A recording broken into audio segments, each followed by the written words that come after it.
அஸ்ஸலாமு அலைக்கும் வரஹ்மத்துல்லாஹி வபரகாத்துஹு. இன்று நாம் சஹாபாக்களின் பற்றி அறியப் போகிறோம். தங்கமழை வேண்டாம் என மறுத்தல். சஹாபாக்கள் என்ன செஞ்சுருக்காங்க?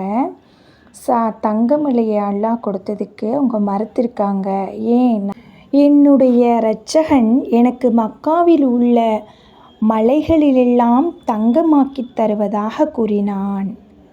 அதற்கு நான், யா அல்லாஹ், ஒரு நாள் நான் வயிறு நிறைய சாப்பிட்டால் மறுநாள் பட்டினியாக இருக்க வேண்டும் என்று விரும்புகிறேன். ஏனெனில் நான் பசியாக இருக்கும் பொழுது உன்னிடம் கேட்டு அழுது உன்னை நினைவு கொள்வதற்காகவும், நான் வயிறு நிரம்பி இருக்கும் பொழுது உனக்கு நன்றி செலுத்தி உன்னை புகழ்வதற்காகவும் இவ்வாறு விரும்புகிறேன் என்று ரசூலுல்லாஹி ஸல்லல்லாஹு அலைஹி வஸல்லம் அவர்கள் கூறினார்கள். எந்த நபியவர்களின் பெயரை நாம் பெருமையுடன் சொல்லிக் கொள்கிறோமோ, நாம்